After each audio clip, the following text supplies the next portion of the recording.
السلام علیکم۔ ایک اور سوال جو بہت زیادہ اور بار بار پوچھا جاتا ہے اس کا تعلق ہے ان لوگوں سے جنہیں دنیا میں کسی بھی قسم کی جسمانی یا دماغی مسائل ہیں۔ مثال کے طور پہ کوئی آٹسٹک ہے، کسی کو او سی ڈی ہے، کوئی یا کسی بھی جسم کے اعضاء میں اپاہج ہے، تو ایسے لوگوں کے بارے میں آتا ہے، یا نابینا ہے، تو کیا یہ لوگ اسی حال میں جنت میں داخل ہوں گے؟ تو اس کا سیدھا اور سمپل سا جواب ہے ہرگز نہیں۔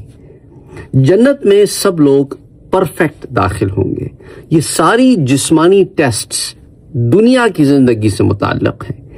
جنت میں اس طرح کا کوئی ٹیسٹ نہیں ہے۔ جنت کی زندگی جو ہے وہ ٹیسٹ فری ہے، اس لیے یہ سارے امتحانات، یہ سارے مسائل اس جسم کے ساتھ ہیں جو ہمیں اس دنیا میں دیا گیا ہے۔ ہم ایگزیکٹلی اسی جسم کے ساتھ جنت میں داخل نہیں ہوں گے، بلکہ جنت میں داخلے سے قبل ہمارے جسم کو جنت کے مطابق بنایا جائے گا۔ مثال کے طور پہ ہمارا قد جو ہے وہ جنت کے مطابق ہوگا، اتنا قد نہیں ہوگا جتنا کہ ابھی ہے، اور سب کے قد ایک جیسے ہوں گے۔ 60 ہاتھ، 60 ذراعن، جو کوئی 120 فٹ کے قریب بن جاتا ہے۔ بہرحال تو حضرت آدم علیہ السلام کو اسی قد و قامت پہ اللہ سبحانہ و تعالیٰ نے جنت میں تخلیق فرمایا تھا۔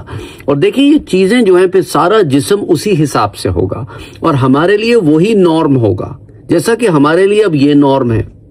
جب ہم عالم ارواح میں تھے تو ہماری روح کی جو بھی سائز تھی وہ ہمارے لیے نارم تھا۔ ہم عالم برزخ میں جب داخل ہوں گے تو جو ہماری وہاں پہ کنڈیشن ہوگی، جس طرح سے بھی ہم ہوں گے، وہی ہمارے لیے نارم ہوگا۔ کوئی موازنہ، کوئی کمپیریزن نہیں کریں گے کہ ہم بھی دنیا میں تو ہم اتنے سے تھے اور آخرت میں ہم اتنے بڑے کیسے ہو گئے۔ یہ کمپیریزن نہیں ہوگا، وہی نارم ہوگا جس نارم میں ہم جی رہے ہوں گے وہاں پہ۔ تو جنت، اچھا اب دیکھیں دجال سے متعلق بھی وہ روایت حضرت تمیم داری والی آپ کو پتہ ہے کہ جب وہ اس آئیلینڈ پہ پہنچے تو دجال جو ہے وہ اتنا بڑا اور اتنی بڑی قامت والا تھا، انہوں نے کہا کہ میں نے آج تک اتنی بڑی قد و قامت والا، اتنا بڑے حجم والا انسان نہیں دیکھا آج تک، اور وہ کودتا تھا تو معلوم یہ ہوتا تھا کہ آسمان کو چھو رہا ہے۔ تو اور جب دجال واقعتاً اس دنیا میں آئے گا، جب اس نے آنا ہے، تو اس وقت اس کا قد و قامت چھوٹا سا ہوگا، اس کا جسم بھی چوڑا ہوگا، لیکن اتنا کوئی نہیں ہوگا کہ دیکھنے والا کہے کہ یار اس طرح کی جسامت تو ہم نے کبھی دیکھی نہیں۔ وہ براڈ چیسٹ والا ہوگا، اس کے بال جو ہے وہ گھنگریالے ہوں گے، لیکن اس کا اس ڈائمنشن میں جہاں وہ ابھی قید ہے جو حجم ہے، اور اس ڈائمنشن میں جب وہ آئے گا جو حجم ہوگا، فرق ہے۔ تو چیزیں جو ہیں وہ ان چیزوں کی مناسبت سے ہوتی ہیں جہاں ہوتی ہیں۔ تو اس لیے جب انشاءاللہ تعالی ہم جنت میں داخل ہونے والے ہوں گے، اس سے قبل جو ہے روایات میں آتا ہے کہ 2 پانیوں سے ہمیں گزرنا پڑے گا۔ ایک پانی جو ہمارے ظاہر کو جنت کے مطابق بنا دے گا، اور دوسرا پانی جو ہمارے باطن کو جنت کے مطابق بنا دے گا۔ سبحان اللہ، سبحان اللہ۔ اور ان تفصیلات کو پھر ہم جنت کی سیریز میں بھی دیکھ چکے ہیں۔ تو کہنے کا مقصد یہ ہے کہ یہ تمام مسائل جو آپ کو نظر آتے ہیں عارضی ہیں۔ مثال کے طور پہ ایک بہن ہے، ان کے کچھ بچے جو ہیں وہ آٹسٹک ہیں، تو اب یہ ہے کہ یہ نہیں کہ بچے آٹسٹک جنت میں داخل ہوں گے، نہیں۔ اچھا کوئی ہوتا ہے کسی کے بچے کو ڈاؤن سنڈروم ہوتا ہے، تو وہ ڈاؤن سنڈروم کے ساتھ جنت میں نہیں داخل ہوگا، وہ جنت میں پرفیکٹ داخل ہوگا۔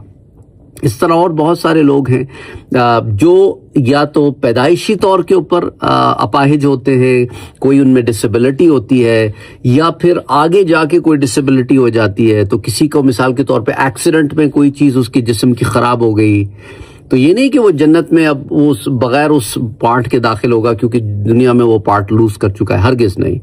یاد رکھیں کہ دوسرے سور پھونکنے کے بعد زمین سے جسم یوں اگیں گے کہ گویا فصل اگتی ہے، اور ایک خاص پانی کی بارش ہوگی۔ وہ پانی کا تعلق یہاں سے نہیں ہے، وہ پانی جو ہے اس دنیا میں پہلی دفعہ آئے گا، اور جب برسے گا تو زمین سے جسموں کو اگا دے گا۔ وہ جسم جو اس زمین میں دفن کر دیے گئے یا راکھ بنا کے بکھیر دیے گئے، جس کسی فارم میں بھی وہ ہوں گے، جہاں کہیں بھی ہوں گے، وہ وہاں سے اٹھ کھڑے ہوں گے، اور پھر وہ جو نئے جسم ہوں گے وہ بالکل مکمل جسم ہوں گے. ہاں until and unless وہ لوگ جو کافر ہوں گے انہیں اندھا اٹھایا جائے گا، اور پھر جب وہ رب سے پوچھیں گے کہ باری تعالیٰ میں تو دیکھتا بھالتا تھا، مجھ سے آج بینائی کیوں لے لی گئی؟ تو اللہ فرمائے گا کہ جس طرح تم نے ہمیں نظر انداز کر دیا تھا آج ہم تمہیں نظر انداز کرتے ہیں. اور یہ نہ دیکھنے کی صلاحیت جو ہے وہ ایک فیز ہے، اس میں ہوگی، اور بعد کے فیزز میں انہیں دیکھنے کی صلاحیت یوں دے دی جائے گی، لیکن وہ رب تعالیٰ کا دیدار نہیں کر پائیں گے، اس سے محروم رہیں گے. اسی طرح بعض لوگ جو بیویوں میں انصاف نہیں کرتے، ایک سے زائد بیویاں ہیں اور انصاف نہیں کرتے، ان کے ساتھ بھی ہے کہ آدھے دھڑ کے ساتھ اٹھائے جائیں گے. تو اس طرح کے جو معاملات ہوں گے وہ عذاباً ہوں گے، تعزیراً ہوں گے، لیکن جب جنت میں داخلے کا وقت آئے گا تو ہر شے مکمل کر دی جائے گی. اسی طرح وہ جہنمی جو جہنم میں داخل ہوں گے ان کے جسموں کو بڑا کر کے جہنم میں داخل کیا جائے گا. ڈیپینڈ کرتا ہے اگر ان پہ عذاب زیادہ ہو، تاکہ اگر جسم بڑا ہوگا تو عذاب بھی زیادہ ہوگا نا، کیونکہ بڑے ایریا کے اوپر عذاب ہو رہا ہے. تو ان کو اتنا بڑا کر دیا جائے گا بعض کو کہ ان کی ایک ایک داڑھ احد پہاڑ جتنی کر دی جائے گی. بعض کو اتنا بڑا کر دیا جائے گا کہ ان کی پشت 3 میل لمبی ان کی پشت ہوگی، بیک. تو اس طرح کے معاملے بھی ہو جائیں گے. تو وہ ایک الگ ڈائمنشن ہے، وہ الگ معاملات ہیں. تو اس لیے یہاں کے جو معاملات ہیں وہ یہیں تک ہیں، اور وہاں کے معاملات پھر وہاں پر ہیں. تو امید کرتا ہوں یہ زیادہ تفصیل میں اس لیے جاتا ہوں، پچھلے دروس کے بھی میں ریفرنسز دیتا ہوں تاکہ آپ لوگوں کو بات واضح ہو جائے. کیونکہ پھر یہ ہوتا ہے کچھ لوگ کہتے ہیں کہ یہ لمبا ہو گیا بہت لیکچر، آپ 1-8 منٹ میں بھی بات کر سکتے تھے. یہ اس لیے پہلا منٹ کچھ لوگ دیکھ کے چلے جاتے ہیں، دیٹس اوکے. اور کچھ لوگ آخر تک رکتے ہیں جنہیں پوری بات سمجھنی ہوتی ہے، کچھ بیچ تک جس کو جہاں دیکھنا ہوتا ہے وہ دیکھ لیتا ہے. بس مقصد یہ ہے کہ بات سمجھ میں آ جائے. وما علینا الا البلاغ.